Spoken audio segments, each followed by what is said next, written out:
Welcome back. One final point before we go tonight. The theme of tonight's final point is the horrible hypocrisy of the left. Picture like a stinking compost pile behind the shed in the backyard.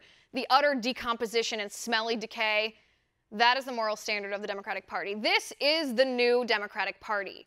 They hate the flag. They kneel for the anthem. They scowl for the American motto, "In God we trust."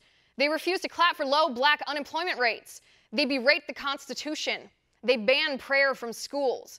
They remove nativity scenes from the lawn of City Hall. They condemn tax cuts. They demonize the wealthy and success. They demonize police officers, our brave men and women in blue. They exploit minorities, black Americans, Hispanics, the gay community, and women. They praise the killing of unborn babies and pretend that's women's empowerment while they pocket the blood money to fund their campaigns. They castigate the character of strong women whom they disagree with, like Nikki Haley, falsely accusing her of sleeping her way to the top just because they hate her. They funnel money to our enemies who actually use our money to kill us, like the Iranians and the Palestinian Authority terrorists. They elevate the sister of a dictator, Kim Jong-un's sister, Kim Yo-jong, in an effort to insult Vice President Pence, while Kim and his sister kill millions of their own people. They praise socialism. They insult free markets and liberty. They disdain churches and religion and morality and family. They dine with racists like radical hate preacher Louis Farrakhan. They silence conservatives on college campuses. They label anybody who votes Republican a Nazi. They call conservatives a basket of deplorables. They destroy property, burn businesses, punch people, pepper spray 8-year-olds, hurl rocks at police horses, stalk students, and riot to stifle free speech. They berate women who choose to bear arms or keep the baby. They preach tolerance but then force Christians to bake gay wedding cakes.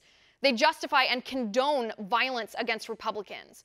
They betray dreamers whom they promise to protect. They try to take our guns. They give our money to people who didn't earn it.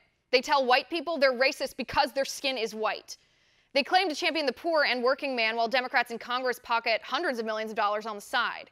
And they pledge to fundamentally change the United States, destroying the greatest, freest, safest, most prosperous nation on earth, and turning it into a gigantic safe space filled with emotional support ponies and a domineering nanny state government that keeps the citizenry compliant by dribbling entitlements into the outstretched hands of the masses, while those who choose to be self-sufficient and free are shamed for implicit racism and selfishness. That is the new Democratic Party. And that is my final point. You can reach me on Twitter at Liz_Wheeler. If you liked the show, please send me an email at oann.com/contact. In the meantime, catch us here tomorrow at 9 p.m. Eastern. And until then, have a good night.